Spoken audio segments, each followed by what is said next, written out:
Okay, I want you to picture a scene. It's 1744. We are essentially in the middle of nowhere on the road to Russia. And in a carriage, there's a 15-year-old girl. She's got almost no money. She's clinging to your mother. And she is heading into a country where she doesn't speak the language. Doesn't know the customs. At all. And frankly, the weather is trying to kill her. And everyone at her destination, everyone, is viewing her with just extreme suspicion. She's a nobody, a minor German princess named Sophie from a family that, you know, in the grand scheme of European royalty is barely a blip. Just footnote. Yeah. She's being brought in for one purpose, and one purpose only, to be breeding stock for the Romanov dynasty. It sounds like the setup for a tragedy. You know, the kind of story where the girl gets eaten alive by court politics and just disappears into a convent somewhere. All right. But that is not what happens, because this girl, Sophie, somehow navigates a court filled with spies, a hostile empress, a husband who literally hates her, and she doesn't just survive. She ends up ruling the place for 34 years. She dies as Catherine the Great. It's arguably the greatest makeover in political history. I mean, from a powerless pawn to the absolute ruler of a massive empire. And what we're doing today in this deep dive is looking at the machinery of that transformation. We've got a stack of sources here: biographies, historical records, the Wikipedia entry on her life, and we're going to unpack how she did it. But it's not just a success story, is it? It's darker than that. Oh, much darker. And that's really the mission for today. We have to look at the central paradox of her life. Because on one hand, you have Catherine the enlightened thinker. She's writing these long letters to Voltaire. She's drafting liberal legal codes. She wants to be a philosopher queen. Exactly. But on the other hand, she's the woman who entrenched serfdom, slavery, basically, deeper than any ruler before her. She wiped entire nations off the map. So we have to figure out, was the Enlightenment real?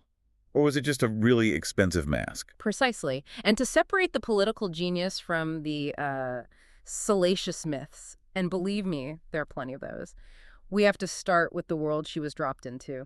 You have to understand the chessboard. Okay, so set the scene for us. 18th century Europe. Well, it's a time of absolute monarchies, shifting alliances, and Russia. Russia's the wild card. Peter the Great had, dragged the country kicking and screaming toward the West a few decades earlier. Right, forcing men to shave their beards, wear European clothes. That's the one.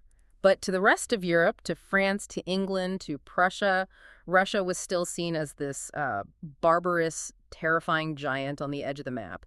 It was a rising power, but it was having a massive identity crisis. And into this identity crisis walks Sophie, Princess Sophia Augusta Friederike of Anhalt-Zerbst. Born in Stettin in Prussian Pomerania.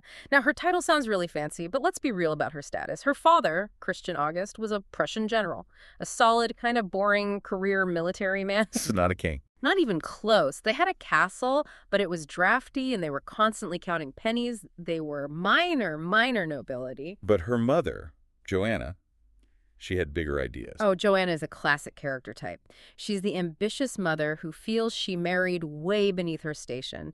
She had connections to wealthy relatives, and she decided very early on that her daughter, Sophie, was her ticket to the big leagues. So she groomed her. Constantly. This wasn't a childhood of play. It was a childhood of training to be a consort. So when the invitation comes from Empress Elizabeth of Russia to bring Sophie for a visit, which everyone knew was an audition, Joanna is thrilled. Beside herself. Sophie is 15. They pack their bags and they head east. And the moment Sophie crosses the border, we see the first glimpse of her genius. Most teenagers would be completely overwhelmed. Her mother, Joanna, certainly was. She immediately started gossiping and trying to play court politics, which just made everyone hate her instantly. But Sophie went quiet. She watched. She realized she was in a hostile environment. She realized that to the Russians, she was a German outsider. And Russians historically are very, very skeptical of outsiders. She understood instinctively that if she wanted to survive, she couldn't just be a German princess living in Russia. She had to become Russian. I love the detail about her language lessons. She didn't just take the classes they required of her. She was obsessive. It was pure survival. She would wake up in the middle of the night, pace around her bedroom barefoot, just memorizing Russian vocabulary. And you have to remember, we're talking about a St. Petersburg winter in a palace that was likely freezing cold. And that dedication almost killed her before she even got started. It did. She caught pleuritis, severe pneumonia. She was at death's door. And this is where the dynamic between her and her mother really shows. Joanna is panicking. She's a devout Lutheran. She sees her daughter dying, so she wants to bring in a Lutheran pastor for the last rites. Which would have been a political disaster in the Russian Orthodox court. A catastrophe. Total catastrophe. It would have reminded everyone right at the end that Sophie was a foreigner. But Sophie, who is delirious with fever, she stops her mother. She essentially says, no. Bring me Simon Todorsky. He was her Orthodox religious teacher. Wow. Even facing death, she was signaling to the Empress, I am one of you. I am Orthodox. That is just cold-blooded political instinct for a 15-year-old. And it won over Empress Elizabeth completely. Elizabeth literally pushed the mother aside and personally nursed Sophie back to health. And once she recovered, the transformation was formalized. She converted from Lutheranism to Russian Orthodoxy, which her father back in Prussia hated, by the way. I thought you did. And she was rebaptized. Sophie was gone. She was now Grand Duchess Yekaterina Alexeyevna Catherine. So she gets the name, she gets the religion, she gets the guy. In 1745, she marries the heir to the throne, Peter. And if this were a Disney movie, this is where the music swells. But in reality... In reality, it was the marriage from hell. You have to understand Peter. He was the nephew of Empress Elizabeth, but he was born and raised in Holstein in Germany. He hated Russia. Hated everything about it. The language, the church, the food. He worshipped Frederick the Great of Prussia, who at the time was Russia's mortal enemy. And he wasn't exactly a romantic partner, was he? He was a man-child. That's really the most charitable way to describe him. He was obsessed with the military, but in a toy soldier way. He would literally play with toy soldiers in their bed. In their marital bed, yes. He would make Catherine undergo military drills in their room. He drank heavily. He was... by all accounts, physically repulsive to her. And the marriage wasn't consummated. For years. We're talking about a long period where they lived as complete strangers in the same apartment. Peter had mistresses who he would then talk to Catherine about, which is just... adding insult to injury. Completely. Catherine was isolated, ignored, and terrified. Because her one job, the only reason she was imported, was to produce an heir. If she didn't do that, she could be cast aside, sent to a convent at any moment. It sounds like a prison sentence. But you've mentioned before that Catherine later referred to this time as her university. That's the pivot point. A weaker person would have broken. Catherine got bored. And to cure the boredom, she read. And she didn't just read novels, she read the hard stuff. Right. She read Voltaire, Montesquieu, the French Encyclopedists. She just absorbed the Enlightenment. But the book that really changed her life was by Tacitus, the Roman historian. Tacitus isn't exactly light beach reading. Why him? Well, Tacitus wrote about the early Roman emperors, Tiberius, Claudius, Nero. He wrote about court intrigue, tyranny, and the absolute corruption of power. Catherine wrote later that Tacitus taught her to look for hidden and interested motives. So, not what people say, but what they want. Exactly. He taught her to stop listening to what people said and start looking at what they wanted. It stripped away her naivety. She realized that in the Russian court, nobody was her friend. Everyone was a player. And she needed to start playing. And part of playing the game was securing her position. She needed an heir. And eventually she has one Paul. But there's a huge asterisk next to his name in the history books. The paternity question. It's the elephant in the room. Catherine strongly hinted in her memoirs that Paul was not Peter's son. She implies that Empress Elizabeth, who was just frustrated by the lack of an heir, basically told Catherine to choose a lover and get it done. Just handle it. Yeah. And the most likely candidate was Sergei Saltykov, a very handsome courtier. So she does her duty, she provides the heir, but that doesn't fix the marriage. In fact, things get worse. And then, in 1762, the long-reigning Empress Elizabeth dies. And the safety net is gone. Peter becomes Emperor Peter III, and Catherine is now just the wife of a man who openly hates her. She is in mortal danger. But Peter, he doesn't exactly help his own cause, does he? He's emperor for only 6 months, but he manages to offend literally everyone. It's almost impressive how bad he was at politics. He managed to alienate the 3 pillars of Russian power all at the same time. First, the army. Russia had been fighting the 7 Years' War against Prussia. They were winning. They took Berlin. Thousands of Russian soldiers had died. Peter takes the throne, and because he's a huge fanboy of Frederick the Great, he immediately switches sides. He withdraws Russia from the war and gives back all the conquered territory. That must look like treason to the soldiers. It was a total slap in the face. Yeah. Then he goes after the church. He starts seizing church lands and trying to make the priests dress like Lutheran pastors. Oh. And finally, the nobility. He forced the guards to wear these tight, uncomfortable Prussian uniforms and just mocked Russian traditions. He created a coalition of people who wanted him gone. And Catherine is just watching all this, waiting. She wasn't just watching, she was cultivating. She had spent years building relationships with the Imperial Guard, specifically the Izmailovsky and Semenovsky regiments, and she had found new allies. The Orlov brothers. Ah, yes, Grigory Orlov. Her lover at the time, a dashing, charismatic artillery officer. He and his brothers were the muscle. They were the ones who could make things happen. So the stage is set. July 1762, Peter is at his country estate, Oranienbaum. Catherine is at another estate, Peterhof. And then she gets the news. One of her co-conspirators had been arrested. The plot was leaking. It was a now or never moment. If she waited until morning, Peter would likely have had her arrested, divorced, and thrown into a dungeon for the rest of her life. This is the moment that feels like it's straight out of a movie. It is. She wakes up at the crack of dawn. She jumps into a carriage with Alexei Orlov Grigory's brother, and they just race to St. Petersburg. She doesn't have an army yet. She just has a carriage. She goes straight to the barracks. Straight to the barracks of the Izmailovsky regiment.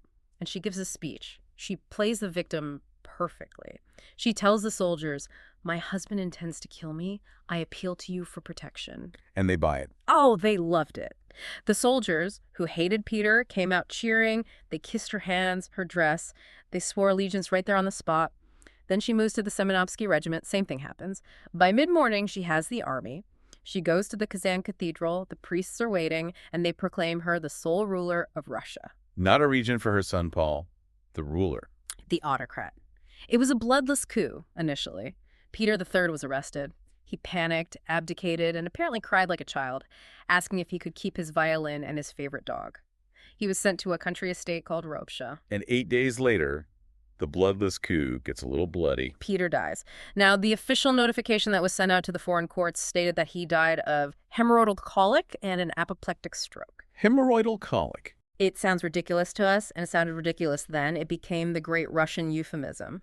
If someone died of hemorrhoidal colic, it meant they were murdered by the state.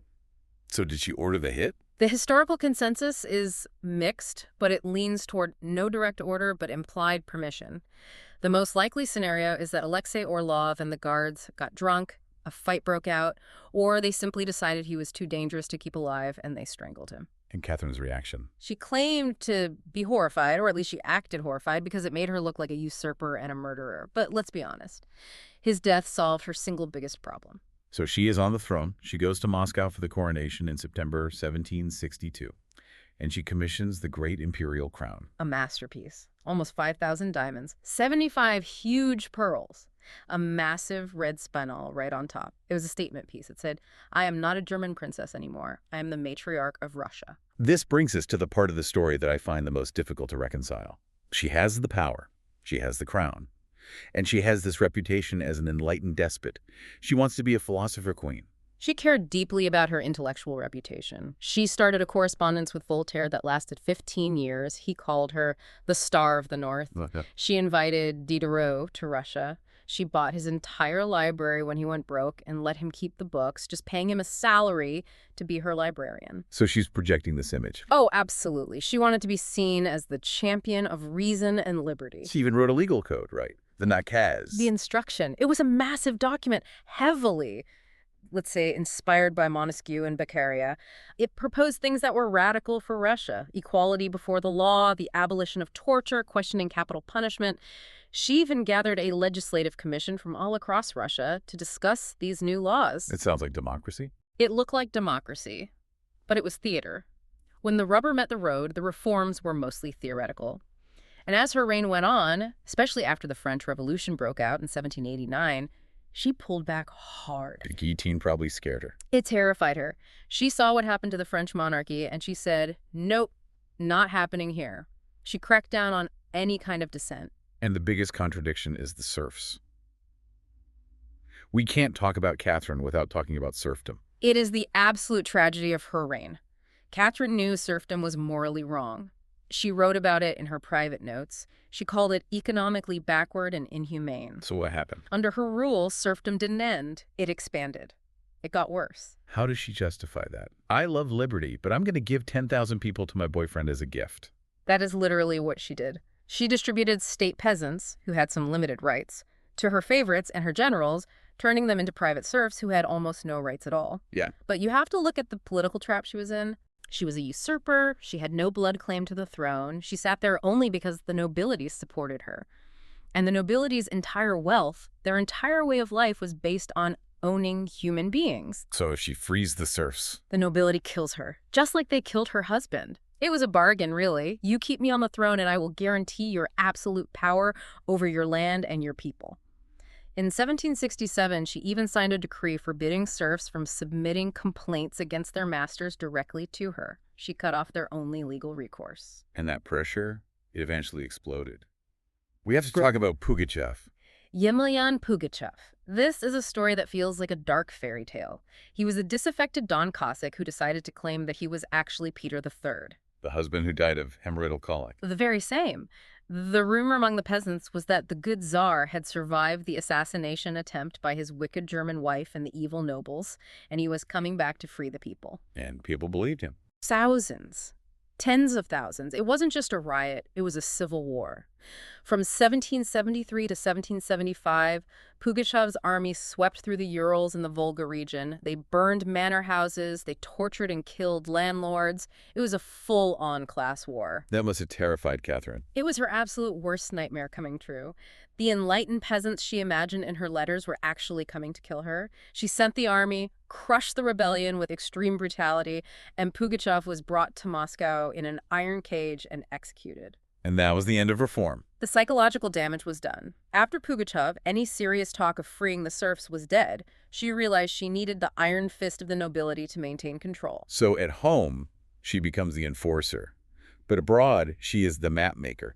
The sheer amount of territory she added to Russia is staggering. 520,000 square kilometers. That's like adding an entire France to the empire. It's huge. Let's start with the south, the Black Sea. This was the strategic obsession of her reign. Russia was basically landlocked to the south. To be a major economic and military power, they needed warm water ports that didn't freeze in the winter. That meant fighting the Ottoman Empire. And this is where we meet the other great love of her life, Grigory Potemkin. Yes, you can't understand Catherine's reign without Potemkin. Grigory Orlov helped her get the throne, but Potemkin helped her rule it.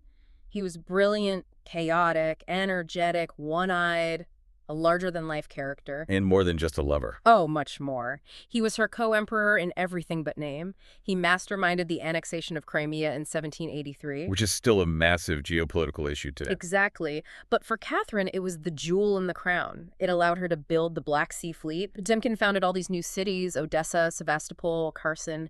He built new Russia from scratch. Then there's the West, the fate of Poland. This is the cold, ruthless side of Catherine. Poland-Lithuania was this massive commonwealth, but it was politically paralyzed. So Catherine started by installing her former lover, Stanislas Poniatowski, as king of Poland. She thought, he's my ex, he's soft, he'll do what I say. But he tried to actually govern. He tried to reform Poland to make it stronger. Catherine didn't want a strong neighbor. She wanted a weak buffer state. So when he got too independent, she conspired with Prussia and Austria to simply carve the country up. The partitions of Poland. That's right. They took a slice in 1772, another in 1793, and the final crumbs in 1795.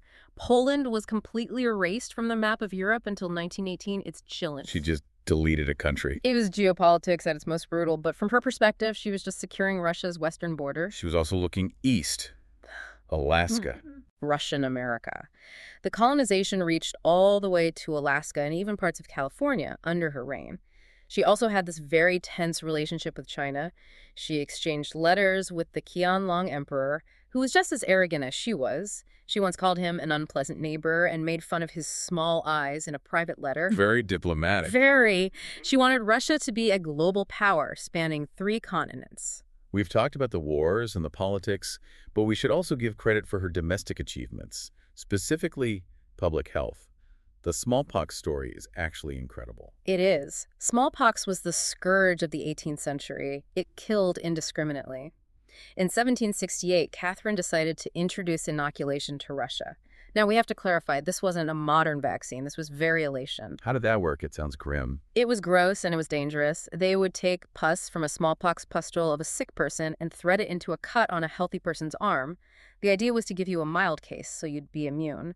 But, people died from the procedure. It was a gamble. And the Empress decides to go first. She knew her people were superstitious and afraid, so she summoned a British doctor, Thomas Dimsdale. She had him inoculate her in secret. She even ordered a relay of horses to be ready to smuggle him out of the country if she died so the mob wouldn't kill him. That is incredibly brave. It worked. She got a mild fever, recovered, and then announced it to the whole court. She essentially used her own body as a marketing tool for public health. Because she did it, the court did it. Because the court did it, the people did it.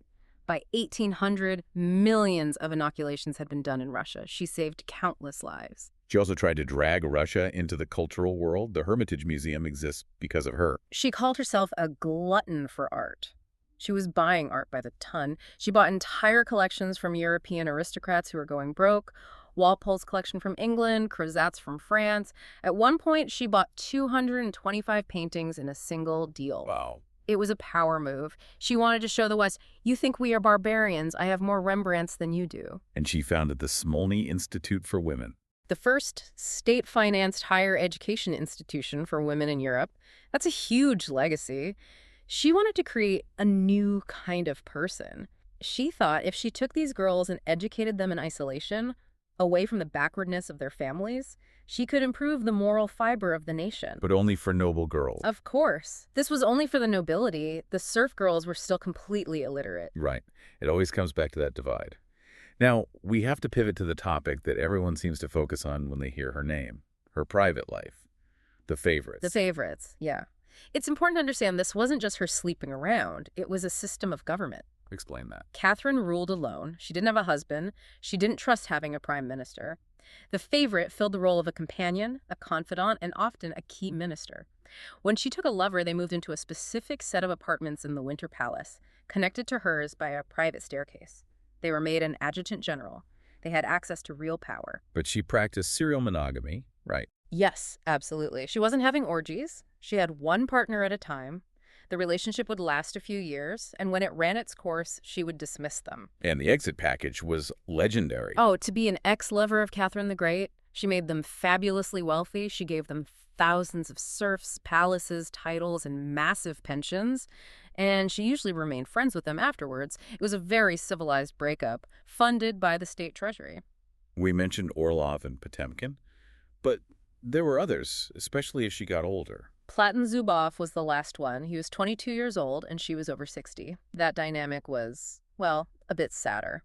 It was an aging woman clinging to youth and a young, ambitious man manipulating her. It really damaged her reputation in her final years. Which leads us to the myth, the one everyone's heard. We have to address the horse story. We do. And let's be unequivocal. Catherine the Great did not die while attempting to have sex with a horse. It never happened. It is a complete and total fabrication. So why is that story so persistent? Where did it come from? It's the ultimate example of 18th century fake news. After she died, her enemies, particularly the French revolutionaries and the British press, wanted to destroy her legacy. They couldn't deny she was a powerful ruler, so they attacked her as a woman. They painted her as a sexual deviant, a Messalina of the North. It was slander designed to humiliate her memory and, by extension, Russia. So how did she actually die? A stroke. On November 16th, 1796, she rose early, drank her coffee, which she liked incredibly strong, by the way, and went to her dressing room. Her attendants found her on the floor later that morning. She had suffered a massive stroke. And that was it. She fell into a coma and died the next evening, lying on a mattress on the floor because she was apparently too heavy to lift onto the bed. She was 67. Yeah. A very human end to a larger-than-life figure. Very human. So looking back at the 34 years of her reign, how do we sum this up? We have the German princess, who became the ultimate Russian patriot, the intellectual who owned slaves, the woman who modernized an empire but crushed its neighbors. It's a legacy of expansion and contradiction. She made Russia a true European superpower. There is no modern Russia without Catherine. She built the framework of the state, the culture, the borders. At the cost. The cost was borne by the millions of serfs whose chains were tightened, not loosened. It was borne by the Polish people who lost their country. It was borne by the dissenters who were silenced. It brings me back to a quote of hers. She wrote, "Happiness and misery depend on ourselves." She certainly lived that. She grabbed happiness and power with both hands. She refused to be a miserable, forgotten princess. But that's the provocative thought to end on, isn't it? She had the agency to choose happiness. She had the power to reinvent herself from Sophie to Catherine the Great. But she built and reinforced a system that denied that same agency to almost everyone else in her empire. That is the tragedy of the enlightened despot. She loved humanity in the abstract, but she didn't trust the people in reality. A fascinating, complicated woman. That's all for this deep dive into Catherine the Great. Thanks for listening, and we'll catch you on the next one.